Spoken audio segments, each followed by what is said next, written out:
She smirked and said, "You're not going anywhere. You need me more than I need you." After I threatened to end things, I smiled back and said, "Let's test that theory." What she discovered 6 months later made her realize how wrong she was. 29 males, stood in our kitchen last January, watching Isabel, 31, scroll through her phone while I tried to have a serious conversation about our relationship. We'd been together 4 years, living together for 2. Me, I can't keep doing this. The disrespect, the way you talk to me in front of people, how you treat this relationship like I'm just convenient. She didn't even look up from her phone. "Isabel, I'm serious. Something needs to change or I'm done." That's when she finally looked at me and smirked. Actually smirked. "Isabel, you're not going anywhere. You need me more than I need you." Excuse me? Come on, Garrett. Look at you. Look at me. You're punching above your weight and we both know it. What are you without me? Some IT guy who plays video games and can barely match his socks. She stood up, walked over, patted my cheek condescendingly. "Isabel, I make you look good. I got you into social circles you'd never access. My connections got you that promotion. My style advice is why you don't dress like a teenager anymore. Face it, you'd be lost without me." Me, you really believe that? It's not belief, babe. It's fact. I'm the best thing that ever happened to you.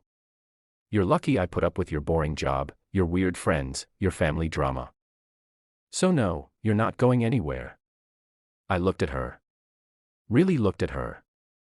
The woman I'd loved who I thought loved me. Reducing our entire relationship to a power dynamic where she held all the cards. Me, let's test that theory. Laughing. Test what? Me, you think I need you more than you need me. Let's see who's right. This is stupid. Stop being so sensitive. No, I'm serious. Let's run an experiment. 6 months. We stay together, but I stop needing you. See what happens. That's the dumbest thing I've ever heard. You can't just stop needing someone. Watch me. She rolled her eyes, went back to her phone. Probably thought I was having a moment. I'd fold like always. Apologize for questioning our dynamic. Go back to being grateful she deemed me worthy. Except this time, I didn't. That night, I made a list. Everything she claimed I needed her for. Social connections. Styles. Appearance. Career advancement. Basic adulting. Being interesting. Worthy. Challenge accepted. Week 1 started with appearance. Isabel always picked my clothes, said I had no fashion sense. Spent a weekend researching men's style basics. Found a YouTube channel. Learned about fit. Color matching. Building a versatile wardrobe. Ordered some pieces online. Simple stuff. Well-fitted jeans. Plain tees. A couple button-downs. Decent shoes. Isabel noticed when packages arrived. What's all this? Me new clothes. Without asking me, you'll look ridiculous. Maybe, we'll see. Week 2. Social circles. She was right. Most our friends were hers. Time to change that. Joined a rock climbing gym. Always wanted to try it. She'd said it was too sweaty and gross. Met a group that climbed Tuesday through Thursday nights. Cool people. Diverse careers. Lawyer. Nurse. Teacher. Chef. None of them knew Isabel. Isabel, where are you going? Climbing gym. Since when do you climb? Since tonight. That's so random. Why? Me, why not? She seemed unsettled but laughed it off. Week 3. Career. She claimed her connections got me promoted. Time to test that. Signed up for advanced certifications in cloud architecture. Started arriving early. Leaving late. Not to overwork. To network. Coffee with different departments. Lunch with senior devs. Learned about openings, projects, opportunities. My manager pulled me aside. Manager. Garrett. Love the initiative lately. Keep this up. We need to talk about moving you to the solutions architect team. No Isabel connections required. Week 4. The apartment. She always handled decor. Said I had dorm room taste. Bought some plants. Researched basic interior design principles. Added some art prints. Not posters. Frame prints. Rearranged furniture using actual design concepts. Small changes. Big impact. Did you move the couch? Yeah. Opens up the space better. I make the design decisions. Cool, I made this one though. She started getting irritated. The dynamic was shifting. Month 2. Cooking. She loved that I couldn't survive without her cooking. Signed up for a meal kit service. Started simple. Following recipes exactly. Then graduated to modifying them. Then cooking from scratch. Made her dinner one night. Pan-seared salmon. Risotto. Roasted vegetables. Where did this come from? YouTube University. It's actually good. Thanks. She barely touched it. Month 3. Interesting conversations. She always said I was boring. That she made me cultured. Started reading more. Not just tech stuff. Philosophy. Current events. Took an online art history course. Joined a book club at the library. At a dinner party with her friends. Her friend. Garrett, what's your take on the exhibit at the Modern Art Museum? Me. Actually just saw it. The way they juxtaposed the classical pieces with contemporary interpretations was fascinating. Especially that Rothko-inspired room. Isabel stared. Her friends engaged me in a 20-minute discussion about art. Without her steering the conversation.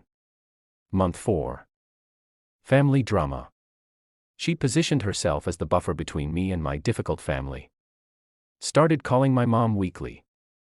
Visited my sister without Isabel. Rebuilt relationships she'd subtly discouraged. Mom, it's so nice hearing from you more. Isabel always said you were too busy. Interesting. I wasn't too busy. Isabel was too controlling. Month 5. Confidence. This was the big one. She genuinely believed I had no self-worth without her validation. But something funny happened. Every skill I learned. Every connection I made. Every success I achieved without her input. It added up. Stopped asking her opinion on everything. Made decisions. Stood by them. The power dynamic shifted completely. Isabel, you've been different lately. Me, different how? Distant. Like you don't care what I think. Me, I care. Just don't need your approval for everything anymore. Since when? Me, since you told me I need you more than you need me. Remember? Her face changed. The experiment was working too well. Update 1. The panic sets in. Month 6 arrived with Isabel in full panic mode. C. While I was becoming self-sufficient, her life was revealing some interesting dependencies. First crack. Her job. Isabel worked in PR. Always bragging about her connections and influence. What I discovered. Half her major clients came through my network. My college roommate's startup. My cousin's restaurant chain. My mentor's tech company. Connections she'd cultivated through me, then claimed as her own. When I stopped bringing her to my networking events, her new client pipeline dried up. Why didn't you invite me to Jason's launch party? Me didn't think you'd be interested. It's just tech people. I always go to those. Me. To mock my nerdy friends, remember? Figured I'd spare you. Second crack. Finances. While she earned decent money, Isabel had expensive tastes. I'd been covering rent, utilities, groceries, and most dinners out because relationships aren't 50-50. They're about who can contribute more. Her words. I stopped offering to pay for everything. Started suggesting we split bills. Isabel, why are you being weird about money suddenly? Me, not weird. Just thinking we should be more equitable. You're a strong, independent woman, right? She had to cancel her monthly spa membership. Downgrade her car lease. Budget for groceries. The horror. Third crack. Social status. Those connections she provided. Turns out I was her credibility. The boring IT guy had become a solutions architect leading major projects. People started inviting me to things directly, not as Isabel's boyfriend. Best moment. Running into her college friends at a bar. I was with my climbing crew. Friend, Garrett. Heard about your promotion. That's amazing. Me, thanks, Melissa. Yeah, it's been a good year. Friend, we should grab lunch. I have a cousin starting in tech who could use advice. Isabel, who'd arrived late. I'm sure Garrett's too busy. I'd love to. Here's my card. Isabel seethed the whole way home. Fourth crack. The relationship itself. With me no longer desperately seeking her approval. The dynamic broke entirely. She started doing things she'd never done before. Cooking dinner. Badly. Suggesting date nights to places I liked. Buying me gifts. Generic, but she tried. Complimenting me. Awkwardly. Initiating intimacy. Desperately. The smirk was long gone. Replaced by something I'd never seen. Fear. Update 2. The implosion. The 6-month mark hit on a Thursday. I came home to find Isabel had prepared a whole presentation.